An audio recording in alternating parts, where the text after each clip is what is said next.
How are you? Most people answer that question with fine or good. But obviously it's not always fine, and it's usually not even that good. This is a podcast that asks people to be honest about their pain. To just be honest about how they really feel. About the hard parts of life. And guess what? It's complicated.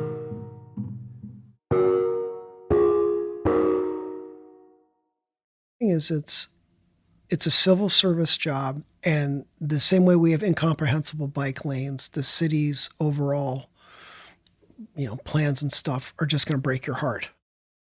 I'm Nora McInerny, and this is terrible. Thanks for asking. Prepare for a run. That's going to be a fire call for one or both of the other rigs.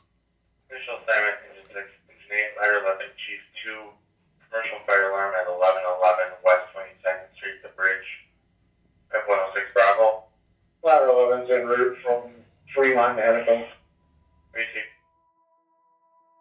And that is Jeremy Norton, trying to sit down for an interview with our senior producer, Marcel Malekebu. I've been with Minneapolis for 23 years. I'm the rank of captain, which is a supervisor, first-line supervisor. Survey a group of little kids, and at least one of them will tell you that they want to be a firefighter when they grow up. Pay attention at Halloween. You're going to see plenty of little kids wearing red plastic helmets and reflective jackets. Because who wouldn't want to grow up to be a hero? It never crossed my mind. I say that in D.C., where I grew up, the Safeway where we would shop for food was right at the edge of Georgetown. And so I would see firefighters in there every time we shopped. But really, I would see the Georgetown Hoyas basketball. I would see Patrick Ewing shopping. And that had a much bigger effect on me than seeing the DCFD guys and gals. And the reason why you'd see the firefighters is because they're on a 24-hour shift and they shop together, so they have the food for their shift. But I never crossed my mind. And I also was never going to be a Georgetown Hoya basketball player either. So I wanted this for a couple years because when I moved up here in '94, a woman I'd known a little bit in high school had just joined the fire department. And I was like, wow, that's weird. I was working at a restaurant. I had no health insurance. She had a paycheck. She had an interesting job. And I was like, that sounds cool. And I'd been an English teacher before that. And I wanted something that didn't take up 80 hours a week. And so that's how I kind of got in there. But meeting Jen and learning about what she did really resonated because the challenge of a physical challenge, the challenge of helping people, the challenge of engaging in the world, even though I didn't understand any of what firefighting and being an EMT entailed, just listening to Jen and most of her cohort of other kind of second wave women hired by the department in the early 90s really seemed inspiring and motivating to me.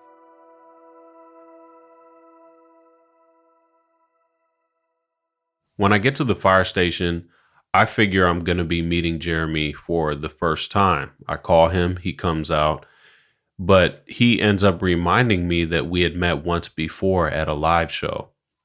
Jeremy tells me that I was kind of pissed off looking when I was there, and I didn't really remember that part. My impression of Jeremy on this first impression, I guess, is that he kind of looks like a vegan rockabilly volunteer barista at a used bookstore. And what impresses me about him in this first interaction is that he can communicate and carry on a conversation during things like this. Give Chief 1 that alarm on 22nd. Put Chief 2 in service. And these... Chief 1 taking the run for Chief 2 at left gate. And the lights and the speakers will stay on for up to 4 or 5 minutes after each one. And so if it were for just the chief, the crews here in the middle of the night will be awakened because we're trained to wake up and respond. Right. Like you learn how to be a light sleeper, and then you'll just sit there waiting for the lights to go off. And we can't, like, that's one of the kind of the modernization. Now, for the sake of content, that interruption came right on time. But let's get back to the interview. It is kind of a lottery. For Minneapolis, for most full-time city departments, it's a civil service test. Jeremy's first try at the test happens in 1996, and the test is divided into parts. One of the parts that kind of creeps me out a little bit, and I'm not quite sure why, is the psychological profile. It's like, do you like fire? Will you steal? Do you want, would you rather kiss your mom or, throw rocks at a dog? So Jeremy passes that part just fine, but he also has to do a written test and a physical aptitude test. Dragging the dummy is the last part of the physical test. It used to be. And that was prohibitive for a lot of people, like lifting a 185-pound dummy, and getting it. It used to be you have to put the dummy in the window to simulate a rescue. Now, even though we do everything in pairs, and so there are very few times that I'm alone in a building, it was still this idea that can you do these fireground tasks? And then I had bronchitis the day I took the test. I was hauling ass through the different stations of the test. I got to the dummy, I'm dragging it, and I'm wheezing like a freight train. I'm just wheezing because I've got bronchitis. And I get to the window, and the dummy slips out of my hands.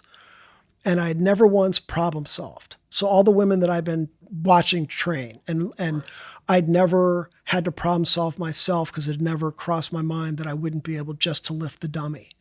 But so I get to the window, and I'm hypoxic, and I'm adrenalized, and I'm panicked, and I basically just lost my mind. I could not figure out how to lift, and because the dummy was leaning against the wall, there's friction, and it's heavy, and it's unwieldy, and I spent until I basically died at the window, and the time elapsed trying to lift the damn thing up, and all I had to do was collect myself, pull it back 6 inches, lift it and chuck it through the window.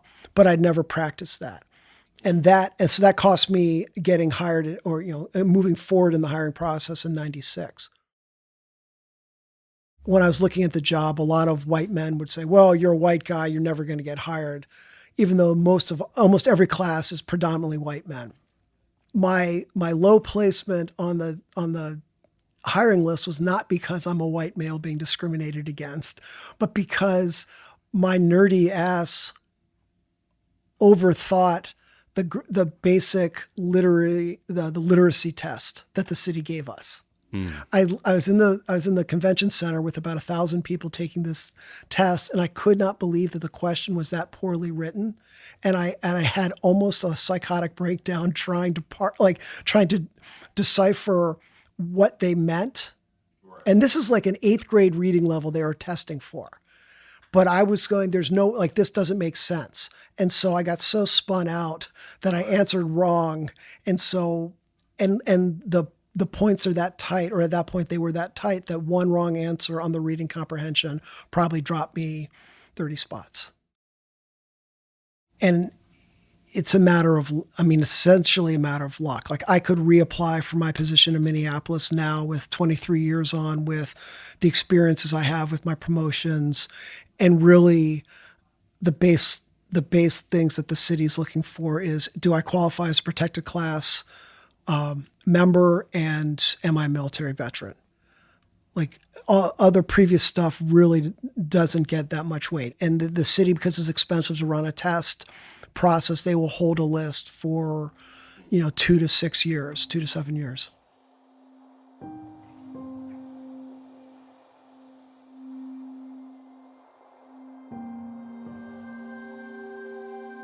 I became unglued during that, and that cost me, arguably that cost me, I was in the 4th class of 4 groups of 30, and everything is really tightly done by seniority. And so, it was a good humbling lesson in terms of, I outthought myself, and I should have known that the city wasn't asking me for like upper level language tricks. They were just basically asking, can I read and understand a badly written English sentence?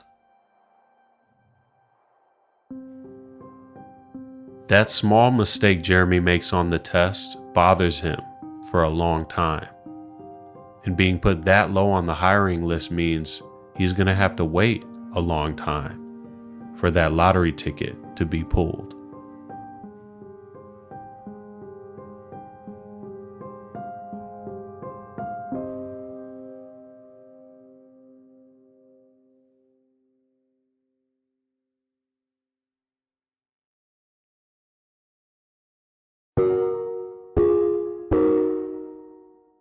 It's the year 2000 when Jeremy is finally hired on as a bona fide firefighter. My first 6 months, I was just trying to figure out how to get my gear on, get on the rig quickly. Like it's this immersion in emergency response.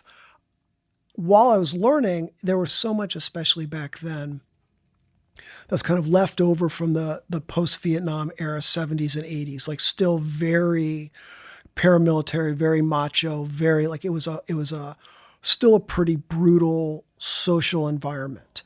And so behaviors and cultural mores were inculcated through just bullying and being hard asses. Because the idea is that that's how you're like, if they're hard to me in the station as a rookie, that's how I look, like they can know that I'll be able to handle myself at a fire, which none of which is true. It's not science. It's just, it mostly leads to more people faking it nervously because they don't want to look bad. So my first several years, I was kind of in the wilderness trying to make sense of what seemed to me not to make sense here versus what also felt as if there were other ways through. I would ask around here of it. At first, I was too junior. No one took me seriously. And then I was a young captain. I didn't know anything. And then it was only really, I think, when I did well on the chief's test that suddenly people were like, oh, he must know something. I'm like, I'm still the same ornery motherfucker I've always been. You all just mistakenly didn't pay attention to me when you could have. And now you have to because I outrank you. So this is like a kitchen. You guys have... That's a nice kitchen, too. You got a whole cast iron. Being at a fire station is kind of weird. I didn't realize there was a really nice kitchen. There's a gym. There's a flat screen TV. And while I'm there, I count about 3 firefighters that are walking around doing various things, getting coffee, making food. It's a lot quieter than I thought it would be, but at the same time, there's a lot more going on than I thought. So this is normal. You like if you were on, you're not working right now, right? For the record. Currently I'm off hurt, but ordinarily I would have come in yesterday morning at around 7, put my equipment on the rig, relieve the other captain, and then it's basically my crew and my shift, or everything that happens is under us. So the cleaning, the cooking, the eating, napping, training, station duties, paperwork, everything that happens during our shift as a captain, I'm responsible for. Beginning of 1900s, you basically would go to work for a month and have like one day to go home, check the chickens and the kids, breed more chickens and kids, and then go back to work. And that is kind of, for whatever reason, we still largely do 24-hour shifts, almost across the country. We should get away from this. That for whatever reason, there's not a day shift and a night shift. It's a 24-hour shift. Some places, like we have, one of our crews does a 48-hour shift, and then the other 2 do 24-hour shifts. So we split our week in 6 days, which means my in-laws have never been able to figure out when I'm working and when I'm not. So it's not that I work every Monday and Wednesday. One week, if I work Monday and Wednesday, the next week I'd work Sunday, Tuesday, the following week, Saturday, Monday. So it's constantly moving backwards. So you guys can work out in the fire station? You get paid to eat, sleep, work out, watch TV. And save people. And then and that's kind of it used to be kind of a quasi-military, paramilitary, and it was kind of regimented. And a lot of that, was a really kind of intense work ethic and kind of really intense social policing. Right. But we're also now realizing that, being kind of stoic and hard-bitten doesn't really get us anywhere, that bottling up our feelings doesn't get us anywhere. So the raft of social, dysfunctions, alcoholism, drug addiction, being abusive, divorce, like all that stuff that used to be part of being this job. And with police, they don't necessarily need to happen, and they aren't productive. And so trying to look at the ways that we can shift our culture within the fact that a certain type of people are often drawn to this job. So working out during the day, we've shown, is better than being sedentary because we're not fighting a dozen fires a day. So this job where they say, you're a firefighter, here's the cool gear, here's the iconic rig, here's the big station. If you don't do the right thing, you're going to die. Don't fuck up. But meanwhile, while you're waiting to get this skill, the angel St. Florian to come in and bestow firefighter knowledge on you, you're nervously waiting, and then you're going on medical call after car wreck, after, maybe like the alarms we saw earlier that are just, someone burnt food or someone had too much steam from their shower or it's humid. And so you're not really getting hands-on training in a job that requires hands-on training, right? And so I think that disconnect sets up a lot of people in the emergency response professions to have a constant dissonance. I've pulled a couple people out of fires, but I've saved a whole lot more lives doing the EMT portion of the job. And that's a part that if I were inclined, I would think that's just a distraction. I'm a fireman. I have to go put out fires. But we don't do it.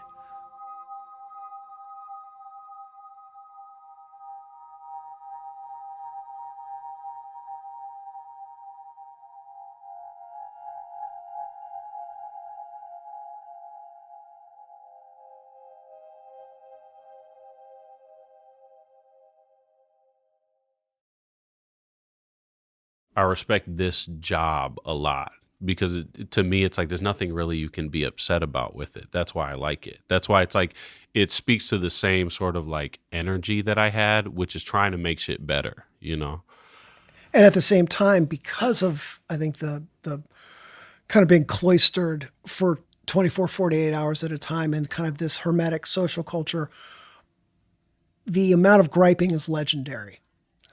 The degree and extent of people's petty pissing matches and griping and complaining is stunning. But I think that's just it's a human factor. But in a job where you've got 24 hours to formulate your list of grievances, and the fact that we are getting paid and we have health insurance and people treat us well and all that, a lot of people they buy their own hype, and that leads either to risky behaviors on fire scenes, crappy treatment of people in public because they forget that is the essence of our job, or at the station, it leads to people treating other people, like shit because that's what happened to them. Just the pecking order and the hierarchy and all that. So it's really easy to miss the fact that that we benefit from the public goodwill because we've earned it and it's not permanent.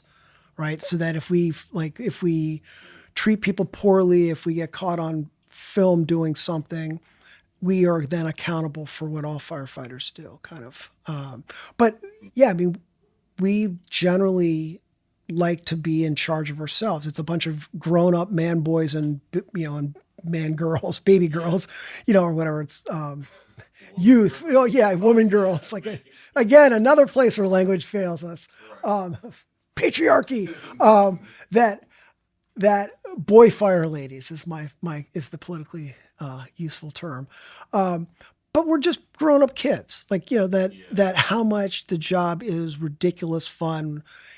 And it's not when we're not in spite of all the hard stuff, it's kind of because of all the hard stuff. And so it's a lot of kind of Tom Sawyers and Nancy Drew, people who like to solve stuff and are clever, but then also to generally, we're not cops. It makes it easier to deal with the people we deal with because if I don't have a really intense sense of what's right or wrong when I'm dealing with somebody who is just stealing a car and drove into a wall, I don't moralize them while I'm helping them out. right? Like and that's what I was saying before. It's like, it's just like, it's an insouciant love of fuckery. Like, humans make horrible decisions. You see the end results of the American kind of white supremacist machine. You see the end result of this generations of sociological imbalance.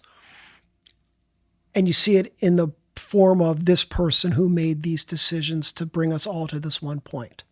And if you're going to be reductive or simplistic, it's because that person is bad or flawed. And then you realize, well, we're all flawed. And so it's looking at how, like, being present in the moment, treating them with respect, non-judgmentally, being neutral. Even in your head, you're like, you just drunk drove and you hurt your kids. Fuck you. But that lecture doesn't need to happen. Right. But then you come back and it really can reinforce, like, both the best and the worst in people. But unfortunately, even if we're not as a police charged with prosecuting or arresting people, arresting people or interrupting, the consequences for bad decisions, we still see that. And it's hard when you see people smoking around their kids and the kids have breathing issues. It's hard not to, you see people drunk driving and the consequences of that. You see the violence, you see all that stuff. And it's hard not to get fed up with people's very selfish or oblivious human decisions. So it's an existential crisis. Like, think about like what we think of police doing. And you look at the statistics and they remain, and we are also reactionary. They're not like, the notion of what you're doing in terms of law and order, in terms of what it's largely social work without actual training.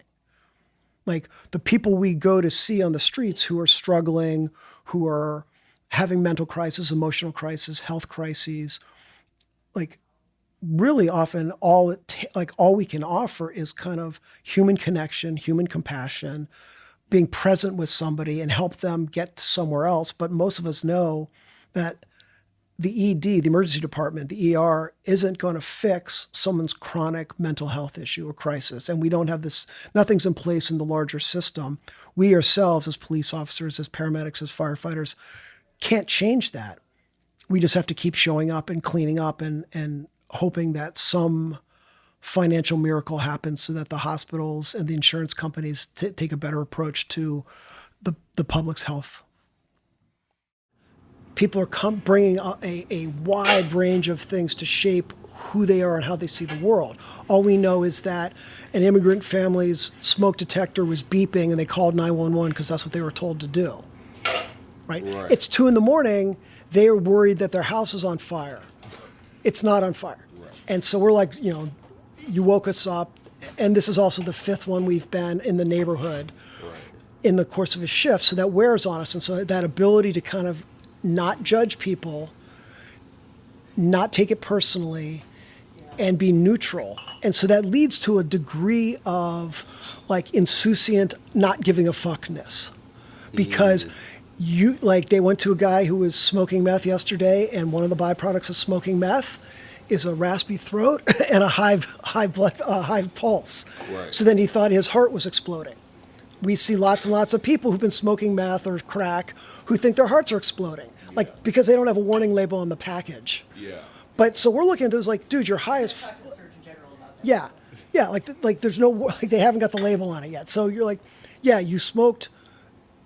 This is direct. So for us, I think, and whether that's we go on a gas leak, I smell smoke in a house. Our job is to parse off all the extraneous factors and get to the thing of what is actually happening. So we walk in, someone says, well, I ate peanut butter, I did this and that. Like, because we're not that skilled, like firefighters are not that highly trained. We're not like paramedics. We're not like doctors or nurses, anything like that. We get really good, if we're doing the job right, of reading people and kind of having a really sharp situational awareness, a clarity of what is actually mattering here. Right. The paramedics don't have our freedom to interpret because they have a higher liability standard, they're trained to a higher level, and they basically are pressured to transport everybody. So, and I look at it now at this point as saying, like, knowing that they are trapped in a healthcare, like they're trapped in a a tough pattern where they feel they have to transport everybody so they don't get sued. They transport people who don't need or don't really want to be transported, because the result is if someone comes back later and says, you neglected me, that was abandonment, they're going to get sued, and the hospital isn't going to back them. Right. Like, it's the Good Samaritan thing. Right. I'm not like, I'm just a firefighter. I have no ability to change how the system works. But that is the thing that drives, like, the basically fear of liability and the for-profit hospitals drive so much of the 911 system. So then we keep getting called, and the paramedics get called, and the police get called to things that are largely social systems failures. Yeah, yeah. My grandmother, she died recently, but when we tried to get her into like long-term care, Yeah. basically, she was starting to fall every day. She was Yeah. 90, and my dad couldn't take care of her anymore. Yeah. His wife is a 35-year nurse, retired nurse, whatever, Air Force. So what we did was my dad kept taking her into the doctor, kept taking her to see the neurologist. They can't get a bed for her. Yep. They can't get her in. So one day he's like, you know what we're going to do? Next time she falls, we're going to call the ambulance. Because that way we know she's going straight to the emergency room, blah, blah, blah. And so it happened, and we did get her admitted, and we did get things done. And she is an immigrant, can't speak English and whatever. So to your point, it's like, yeah, there a lot of people kind of misuse the system, or they learn that they can't use the system the way it should be. Right. So they're just like, you know what, I'm going to do this. I don't know about calling for my daughter scraped her knee. She's going to have to figure that shit out. Right. Well, but a lot of new parents, young parents, like, that's the thing. I don't fault people for the concern. Right. But they don't understand that they're calling because 911 is the only option to call. And 911 has no option but to send us, because everyone's worried about getting sued. I expect this to be done by the time we get I'll work on it. So that is that 5 beep. 517, commercial fire alarm 304. So that's a fire call being dispatched. Throughout our conversation, the quieter ones have been radio calls around the city, but when it's us specifically, the lights click on and all the speakers in every room pop on. Okay, so what do you do right now? Not you personally. What these cats are going to do? Well, we can come and watch them. They're going to go get dressed. Yeah, I'm just not going to get in you guys' way, but I live for this shit. This is exactly what I wanted to. Oh my God. Yeah, this is cool, man. Holy shit. I just don't want to get in someone's way and somebody dies or something. But I forget. People love it. My dad and his girlfriend were just visiting. She's never been to a firehouse. We put her on the rig. 76 years old, happy as a clam. Wow, okay.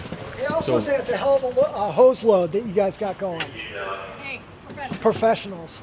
So right now we're standing back in a safe distance, right, away from Engine 17, right? Yep. This is the iconic official fire truck of this station, right? Yeah. And then the chief's about to call. It's a commercial fire alarm, which means it could be anything from burnt food, steam from a shower. No smoke is reported, and so a majority of our fire calls are just to investigate an alarm being tripped. Yeah, still on. Wow.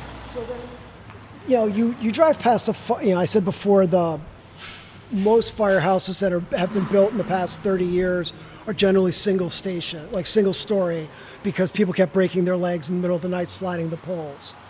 But there's still huge buildings, and you walk past the outside of one and assume, there's 40 strapping men and women in there ready to rip the shit out of a fire, and really, there are often 3 of us. Okay. In our case, we have 3 on our side, and now with the rescue rig temporarily quartered here, we have another 4 people on that rig. And it's, in our living area, it gets a little confined quarters, but yes, we've got all the lockers for our gear and for the crews who are off that day's gear. They have to be tall because of the size of the rigs. Everything out here, everything is loud. I mean, the job is nothing but like hard angles and noise. Right. And then after the riots, when I was coming up with stuff to do during COVID, since there's so many, so many of the traditional fire, like fire mascots are a bull, the devil, a stallion, a skeleton, all, a ripshit macho stuff. I was like, what's going to be the best one? So we went with the sparklingest unicorn you could find. And it is an awesome litmus test because kids love it. Yeah. Most people think it's a hoot. And then among my coworkers, most of them just kind of chuckle. Right. But the dudes who are threatened by having a unicorn on their shirt because they think that means their truck might get taken away and they aren't macho enough. Right. They've already failed the test. So I sold a bunch of shirts that I made, kind of raised money for a couple different local groups as it's just a donation. Okay. So there are a lot of them going out, and that is our official logo. So it's on our uniform that's shirts. dope. It is pretty dope, and it is. And I was saying before, I like. yeah. So I like one of my coworkers got really, really, really, really, really into unicorns. So all the unicorns around the station, you could see if you look, there are a shit ton of them he's got hidden. He was worried that the sparkly one wasn't going to pass, wouldn't be approved. Okay. So because it was going to be a little too sparkly. Yeah. So he basically took like the Denver Broncos angry horse mascot, stuck a rainbow on its mane, and stuck a cone on its head. So that's our alternate version. Yeah, that's dope. So when they get in the truck, the other thing I noticed is like you're not in full-on riot gear, or I don't know fire what this gear, gear. the turnout gear. Yeah. Yeah. And we can come out of it. It's hot as shit out here. They were pretty sure that the address was right close to the other rig, because there are 3 rigs sent plus the chief. Yeah. 2 engine companies in a truck. The closer engine was going to get there first, and so they were putting the rest of their gear on as they got on the rig. Okay. But a good example of kind of the habitual casualness that can bite you in the ass is we get so used to things being false alarms. We get used to things not being emergencies because there's such a paradoxical adrenaline surge when the lights pop on, you're sound asleep in the middle of the night, pop on, you hear the 5 beeps of a fire call, you're thinking, oh my God, it's a fire, let's get there, rushing, and then it's nothing. And so you get these adrenaline surges and letdowns. And so after a while, you hear an address and say, we've had 30 false alarms at that high rise. It's going to be the 31st. And the idea is we're supposed to be able to respond quickly and adapt quickly. But I've been with captains when I was in the back seat who were always casual, and then we rolled up on something that was way more than it was way more than, and they were flat-footed and they were behind, and and it's like seconds count, and also having a presence of mind. As I said, like you have to slough off all the extraneous and focus. And so middle of the night, you pull up on something you didn't expect it to be much. You have to be like, okay, there are people trapped inside that house. The whole front of the house is on fire. The neighbors are screaming. The neighbor's house to the south is at risk. I've got to wake the fuck up and figure out a plan, and then radio it to the world coherently, right? And that's where all the expectation of the public and the kind of the mythos of the firefighters is that, we're unflappable, we've seen it all, we've done it all. But the reality of it is the number of fires has shrunk pretty much every year since the 70s, thanks to a lot of successful arsons in the 80s and smoke detectors, right? We've got much better fire safety. And so now, you'll burn your food cooking. This smoke detector will let you know, you'll put it out. It used to be the stove would catch fire, then the kitchen would catch fire. Right. So we would have a lot more fires. And so it's an existential crisis for the fire service that we're firefighters, but we don't fight that many fires. And then in the meantime, the calls for service, the emergency response aspect of the job has gone up, so that our calls for service, what we do, any of the 911 calls that gets dumped on us because dispatch really only has 3 people on or 4 people on speed dial: police, paramedics, fire department, and then city workers. So we get called for lots of miscellaneous stuff. Right. And so we're supposed to, kind of handle everything with aplomb, not really get rattled, not get bothered. Right. And then also be kind of like Boy and Girl Scouts, able to problem solve in the moment. You want to see downstairs? Yeah, let's do it. Wow, these fire station batteries are way better than the quote unquote heavy duty, super duty, off brand corner store batteries. So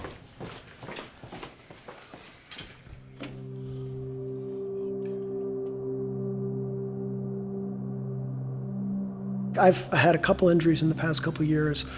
One was actually Bob, who you didn't meet. Bob and I was pulling somebody out of a fire. Bob tried to help me. He fell through the floor, cracked his leg. And then as Bob fell, I fell and kind of wrenched my shoulder. Then about the next shift I worked, I was lifting somebody up off the floor, a person who passed out on the sidewalk. As I was lifting him, my shoulder just went flop and popped out. But then the one I'm off right now with a knee injury from carrying a overdose person on the snow, and he collapsed and on the ice, and he took me out. And then I heard it, 3 months later, carrying bags through basically a lot of homeless encampment. So there's a lot of detritus on the ground, and I misstepped.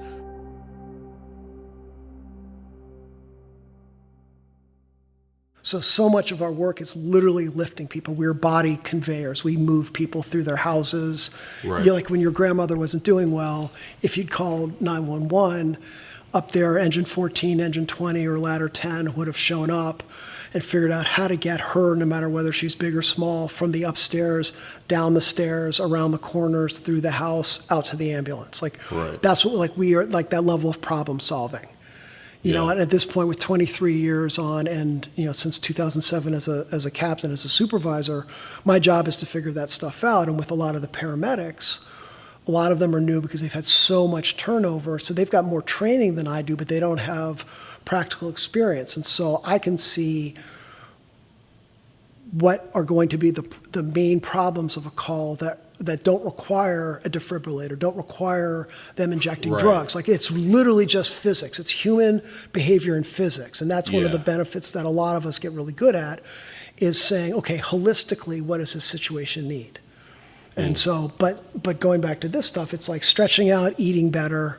It used to be you would have like soggy veggies from a can, some sort of like charred white meat, and iceberg lettuce were the meals. I was a vegetarian for my first several years. I almost killed 5 people with the name tofu before they even tried it. And then I just put so much barbecue sauce on it, they just thought it was mushy meat. But so like there have been a lot of good cultural things. It doesn't change the fact that what we're doing doesn't change, and so we have to figure out ways to handle the realities of the job. And there aren't any real life hacks for dealing with other people's suffering. Right. But you got to lift the weight. You got to lift the weight. You got to figure out how to do stuff, but you also got to figure out how to kind of stay sane and maintain compassion. So they're back? Yeah, they're back. It was not a big blaze. Okay. Wow. And as you can see, like, this is kind of our home for 24, 48 hours. What are the hardest aspects of this job? I mean, I think on one hand, you have a workforce of people who are generally like independent, oppositional, defiant, risk takers. So we all think we know better, right? So I'm putting myself squarely in a viable or real tradition.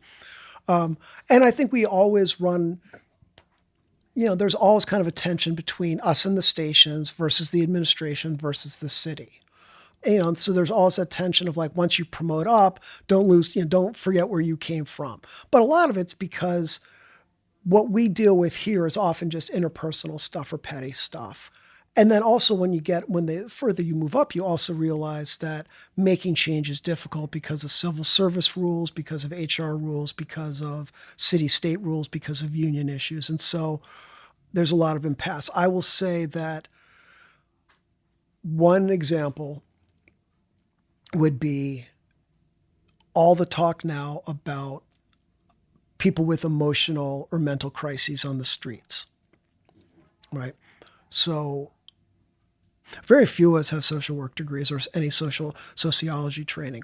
It's really what we see on the job and what we learn from it. So there are a lot of really good, police officers, medics, firefighters who just go with the flow. Because we don't have to arrest or transport, we don't have to enforce the laws, we are freer as firefighters to have kind of a more holistic approach.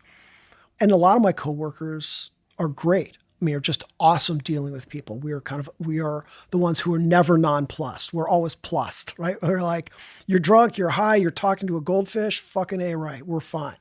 And there are a lot of police officers who are pretty good at handling that. But because their mentality has always been solve this problem, deal with this, they don't have the same freedom we have to be fluid or unbothered by stuff. And then a lot of my coworkers are kind of more military, much more of an us versus them. Long before the death of George Floyd or the killing of George Floyd, and then the aftermath, and then certainly since 2020, there's been more acute awareness of interactions with the public. What I maintain has not really been understood is we, emergency responders, badged people, we're still the default, right? So someone sees somebody licking the street, passed out, talking to a lamppost, bleeding, they call 911. 911 sends us, dispatch sends us. If they have an algorithm that they go through asking questions. If anything causes a red flag in their thing, they'll say, send police because we don't know what it is. So we've already started a crisis and the potential for an aggressive response or a problematic response. And it could be someone is having a seizure. Someone is a diabetic. It's, someone with Alzheimer's who's turned around. Someone withdrawing from drugs, somebody on drugs, somebody drunk, like not just having a mental, there's so many things that could be causing someone to act divergently from a baseline, quote, normal. And someone calling in doesn't intend to have the person violently taken off the street. We show up and, it's like where the BCR is great, but they've been kind of understaffed. And I thought it'd be great if we trained with the behavioral crisis response team so that we have better skills to de-escalate. Because generally, because we don't have guns and we don't have ambulance, we don't have any the paramedics have sedatives, they have handcuffs, police have handcuffs and all the rest. And they have a squad car or an ambulance. We don't have any of that stuff. So we generally are pretty good at just being neutral with people. So it's a learned skill to kind of be chill. But when I was what we were taught was kind of be chill and then dogpile somebody or hogpile somebody. Just try to talk them down. And if not, everyone, and then it's all on us. There's nothing in our SOPs, our procedures that say you're supposed to bum rush somebody. It's like it was a safety thing. And so you look at, there's so many cases across the country, but in this state, where somebody who's experiencing any sort of altered mentation was engaged from a position of, sir, we were called to help, what's going on? And if the person is oppositional, is defiant, is incoherent, sir, I need you to sit down, I'm talking to you. And then it escalates. Sir, sit there, sir, come back. Because once we've shown up, we're responsible. So if they run into traffic, that's on us. Sir, I need you to sit down. Sir, we're trying to help. Sir, stop fighting. Sir, get off. Sir. And then it piles on. And so I frankly put the killing of George Floyd into that situation where the responding officers failed to recognize that he was in a crisis. And you can say yes through cultural biases, through blindness, through habituation. You had two very rookie cops who were afraid to fail the withering gaze of their supervisor, the training officer. They missed him saying from the very beginning, I can't breathe. We've had so many people who were in altered mentation. So they find out later their drugs in the system, fine. But that is not a death sentence. And we should expect as responders that people we encounter are going to be a wide range of people. So if I show up and someone's not making sense, rather than thinking, oh, I gotta fucking sit this person down, like, oh, now I get to figure out what's going on with them. Right. And here's the thing, we don't have many choices. And if we're not going to hogpile somebody and they're in crisis, like even holding them down for their own safety can lead to respiratory arrest, can lead to acidosis, can lead to respiratory or cardiac failure. So even when we're not violent with somebody, stopping them from running away or flailing or running their heads through a brick wall, like doing what we're trying to do, if we don't have a sedative, if we don't have a way to calm them down, even just flopping them onto onto a cot and tying them down, that can lead to a fatal medical condition. And then they die, and afterwards it has been whitewashed, if you will, by the coroner's reports for years. There are so many dead people who died because responders misunderstood and did not have the training or the skills to recognize this. And I'm not putting this on any of the responders. I'm saying it is a structural issue. So this is when you get to what I'm feeling and where the failure is that is a systemic and structural issue. And yeah, there's absolutely individual bias. I've got coworkers who are shitty with people. I've had people, I have my crew members come back and say, yeah, I worked with so-and-so, boy, that was horrible. He was just an asshole to this person. Like took personally the fact that the homeless person was having a hard day or that the person who was off his or her meds was acting weird. Like our gift in this job is to try to be present and kind to people and not take their shit personally and recognize that we get to go home to our beds while they are stuck in their torment. And so but it's hard because being present means you open up your heart to them. And if what we see over and over again is the end results of massive systemic problems, it can break your heart. And so you have to find that way of not burning out and not putting up too many walls and becoming callous. Like, people often ask, like, what's the worst thing you've seen? Or you all don't do this and that. And, I got hurt the beginning of June. The first shift I was off, the crews here caught the aftermath of that, the 5 young women who were killed by the reckless driver. Right. So, and 3 of the people working here are classmates of mine. So they all have 23 years and 2 of them had 20 and 21 years and Tracy has 24 years. Every single one of them said that was the worst thing they've ever seen. And so for us to be able to say, as a group, as a consensus, it was the worst call. Like the bag of memories that I have, and they don't bother me, like, but they're real. Like that's the problem. It's like, I'm not haunted by them, but they are fucking real. And so for someone who's glib or someone who's dismissive, that's where the spikes come out. And it's kind of like, I will open your fucking eyes and pour the screams, the sorrow, the blood, the broken bones, the ruined lives. I will fucking drown you with them because you're being a stupid fuck and you're being insensitive. It takes Jeremy until 2018, nearly 20 years into his career, to realize that this job of his had caused him trauma. He was asked to speak on a panel about resilience, along with a panelist who had survived sexual assault and one who had survived the collapse of the 35W bridge into the Mississippi River. And at the time I said, yeah, I don't really know why I'm here. Like, I'm just kind of trauma adjacent.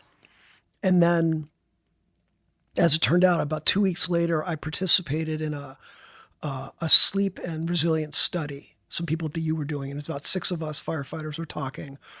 And I realized that where for years people talked about PTSD, you have a bad call and it's generally a dead baby or a dying baby who then's dead.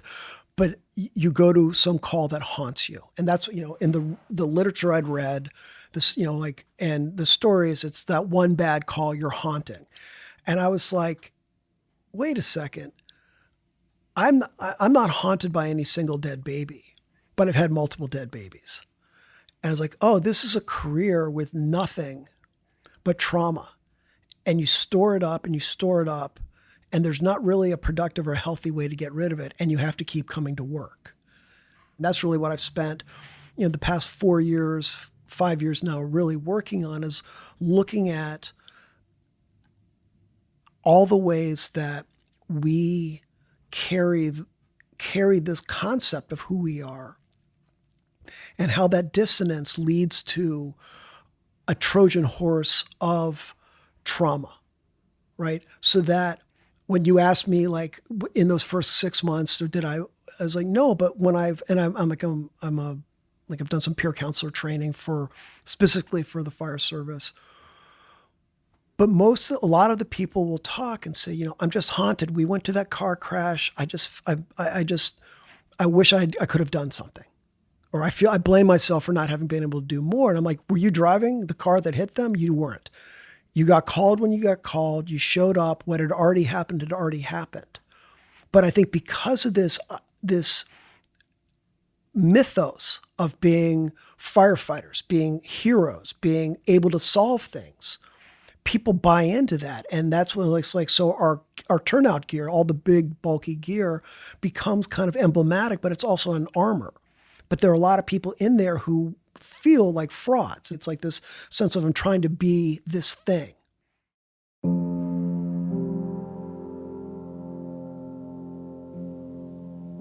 That thing is a hero, which is not a title Jeremy would use for himself, but it is one that's been foisted upon him and his colleagues and plenty of other professions. It's a title we give, of course, as a compliment. Heroes are not like the rest of us who are so small and helpless and in need of saving. Heroes are the ones we turn to save us, to fix things. Heroes are the ultimate grown-ups in a world full of children. And there is something lonely about that. And something dehumanizing, too. The cost of being a hero is evident in every superhero story. Batman can never be truly known by any of the women he falls in love with. The Hulk is destined to wander the earth alone. Spider-Man is cursed in every universe to lose the people that he loves the most. If the title and the responsibility is too much even for fictional heroes, imagine what it's like for the ones in the real world. In the early days of the pandemic, we launched a lot of job titles up to hero status. Doctors, nurses, teachers, frontline workers. I'm going off the top of my head here, and I am not disparaging any of that good work. I participated in it. I liked videos of people banging pots and pans at night to let these people know, wherever they were and whoever they were saving, that we saw them, that we appreciated them. But underneath every hero, from your favorite nurse to, Spider-Man, is really just a person who is going to work and doing their job.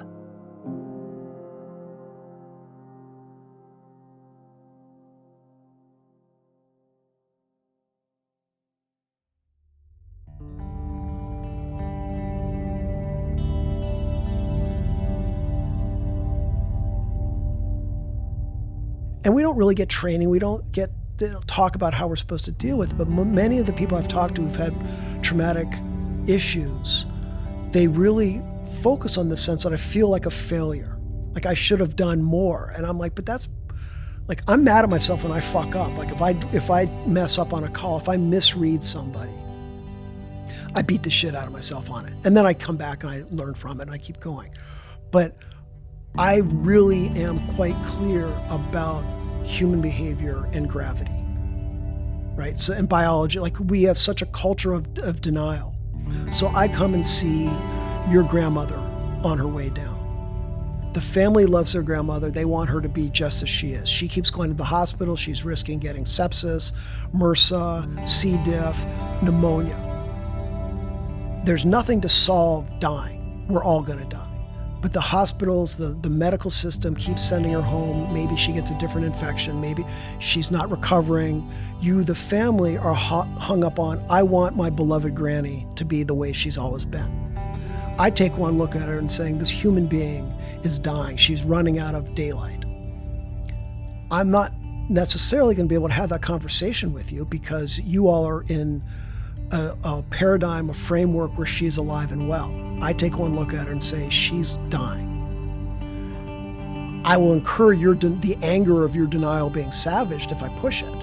But that also means I will end up being on the floor doing compressions on somebody who has fatal cancer. Right? I will desecrate a corpse because the family couldn't bring themselves to do a DNR, DNI because the doctor couldn't bring him or herself to be honest with the family. Right? So that's the stuff where it either breaks your heart or you understand the human circus of it all and get jaded but still find a way to stay present.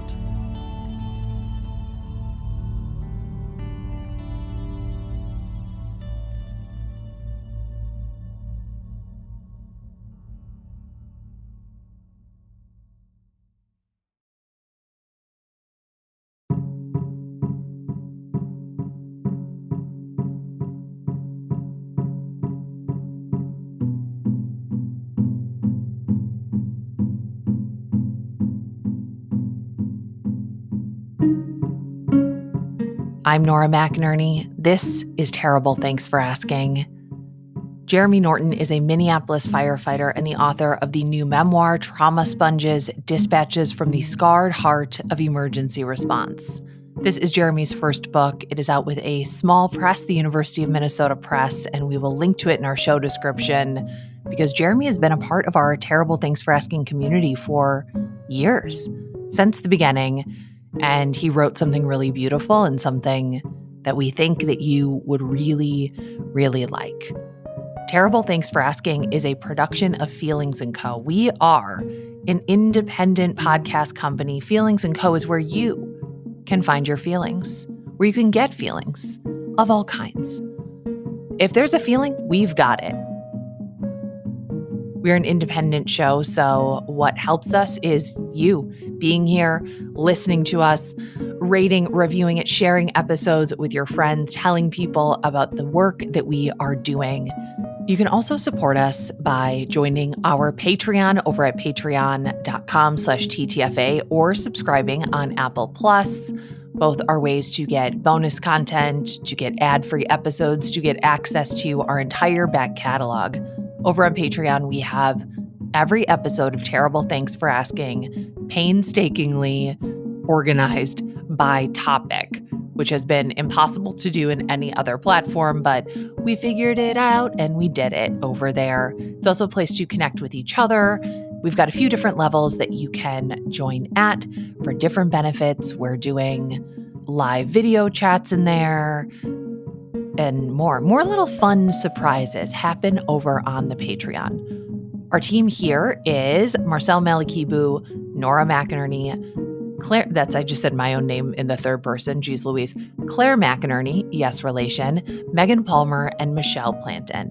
Our supporting producers are Kim Morris, Bethany Nickerson, Rachel Humphrey, Jamie Zimmerman, and David Farr. Supporting producers are listeners who support us at the highest level over at our Patreon. That's patreon.com/TTFA.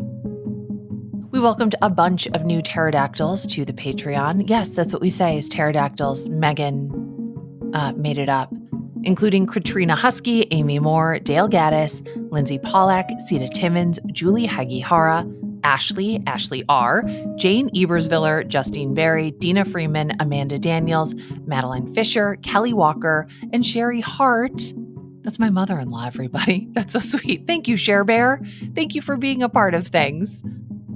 You can find all of our other work, our shows, our store over at feelingsand.co.